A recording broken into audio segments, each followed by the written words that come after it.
The Democratic Party is trying to disqualify Donald Trump from running next year.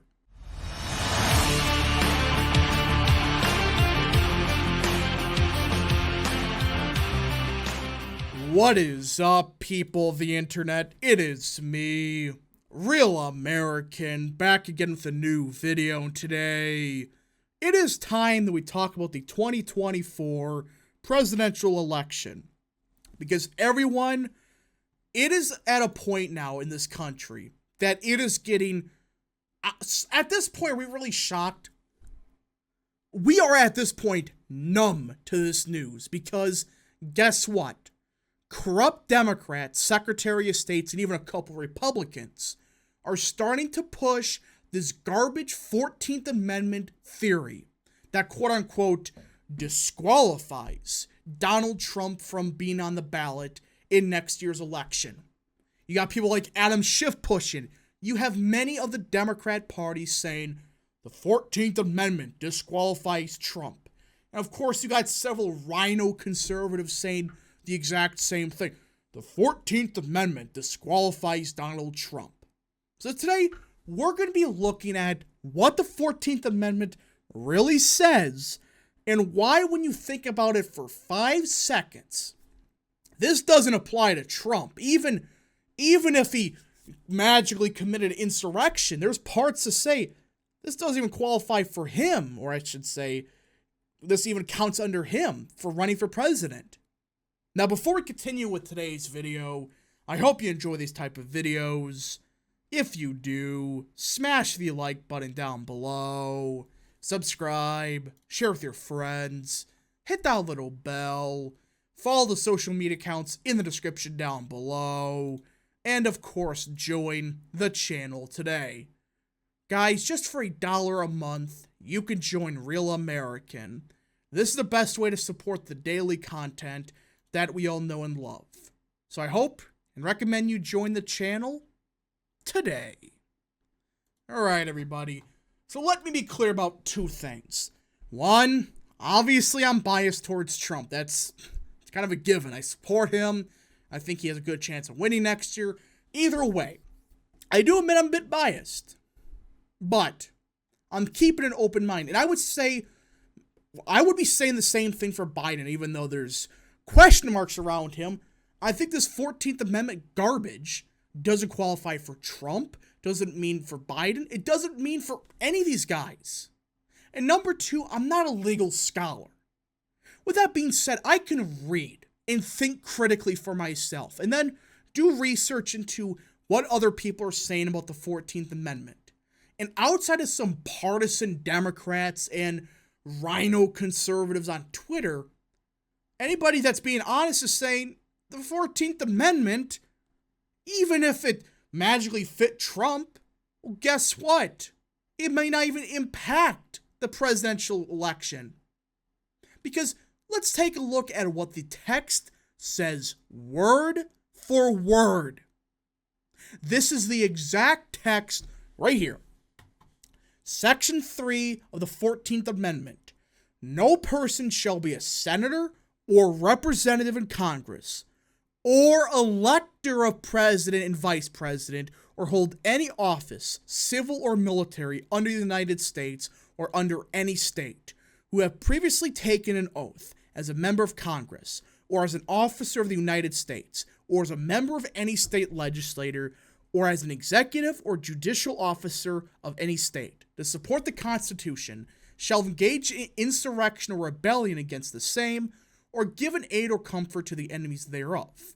But Congress may, by a vote of 2/3 of each house, remove such disability. But, guys, this first part is key. Just read it. It's the senators, representatives, and Congress, but this is the entire argument down the frickin' toilet. Or electors of president and vice president. It doesn't say presidents and electors of presidents. No. It's the electors in the Electoral College. You notice it doesn't say the electors and presidents. It says or electors of presidents. That's the key. Like, they go over everything. They go over state legislators, they go over civil office, military officers, which, when you start looking at that, doesn't even mean the president. When you start thinking about this, if they wanted to include presidents, vice presidents, all of that, in particular the president, why didn't they clearly specify that, yeah, the presidents fall under Section 3 of the 14th Amendment?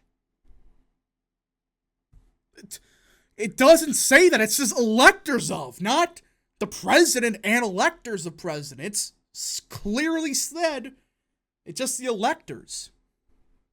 Now, why did they decide to clearly specify this, but leave the presidency kind of out of it? Guys, what happened right before this 14th Amendment passed? The Civil War. And many senators, congressmen, state legislators, all of that, they committed treason and an actual insurrection against the United States when they seceded from the country. All right, of course, the Civil War, we all know that by now. But they clearly laid forth that they're talking about people that, they gave an oath to the office of, the senators, congressmen, all of that in the United States of America, but then take an oath for a different country. That's what they're talking about in the first place. Second of all, if they're so specific about this, why don't they mention the president? And number 3, this was written right after the Civil War. They're not even talking about, a simple protest or riot or something. They're talking about a full-blown frickin' Civil War.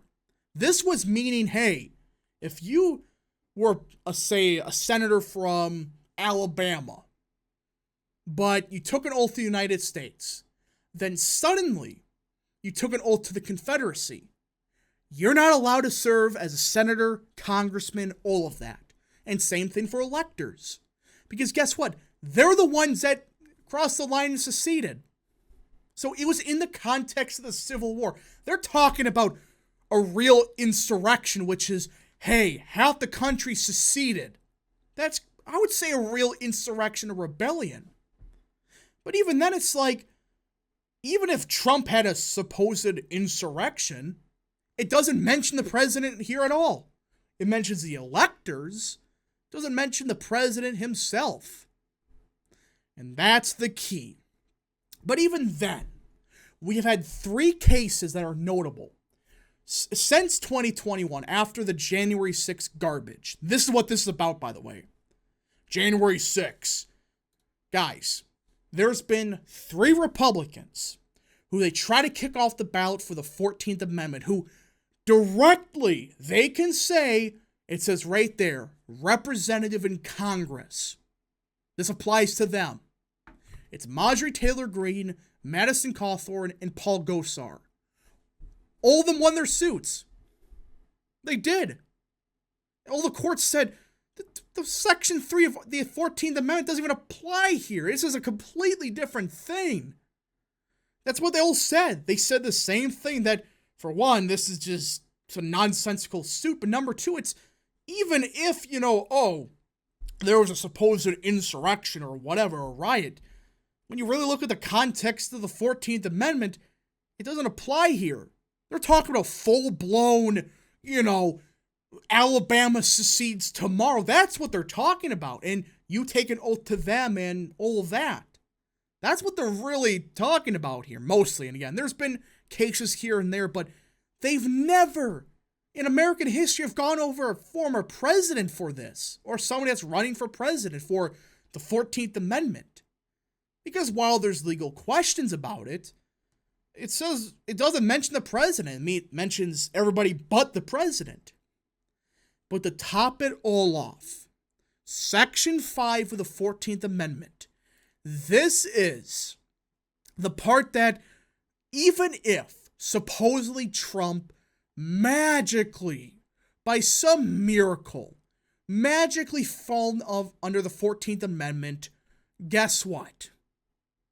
It's Section 5. The Congress shall have the power to enforce, by appropriate legislation, the provisions of this article. That's right. They're specifically saying it's up to Congress. It's not up to Secretary of States. It's not up to Jimmy down the street. It's up to the Congress to enforce this amendment.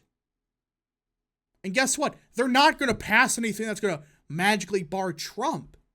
So all the problems aside, it says in Section 5 that it's up to Congress. It's not up to the Secretary of State of West Virginia or California. It's up to the Congress. So that's what I'm saying, folks, that this entire argument is complete crap. There are so many hoops and ladders you got to go through to even maybe get Section 3 to make sense. But then what? You're going to ignore Section 5? Again, you can make a serious argument that January 6th was a bad day, but when they're talking about insurrection, do you really think that's what they were talking about? Yeah, it was at parts a riot, but I think they're talking more about half the country seceded yesterday. I think that's kind of what they're meaning here, and even then, the direct text, it's clear as day. It doesn't mention the president. It mentions the electors. And on top of it all, it's up to Congress to enforce it. The 14th Amendment, I wish they were clearer on some parts, but relatively speaking, this is cut as dry. It's done. There's nothing here that even remotely says that Trump is potentially ineligible to run. Again, you can look at it any possible way, and I recommend people look at, what Alan Dershowitz is even saying, who is, mind you, not a Trump guy. He's a partisan Democrat, or I should say a bit more of a liberal, but he is, obviously anti-Trump, but still. He's one of the only honest liberal lawyers that are saying the 14th Amendment doesn't even apply to Trump. Based on actually everything I said here, the context of the Section 3 wasn't meaning, January 6th. It was talking about full-blown civil war. It doesn't even apply to the president. It applies to the electors. And even then, it's up to Congress to decide this stuff. And even then, they've tried 3 different congressmen. And all 3 of their suits fallen apart. And the judges said nearly the same thing. This doesn't apply here. This is nonsense. Anyways, folks, thank you so much for watching. If you did enjoy this video, smash the like button down below, subscribe, share with your friends, hit that little bell, follow the social media accounts in the description down below, and of course, join the channel today. Thank you so much. Godspeed to all of you.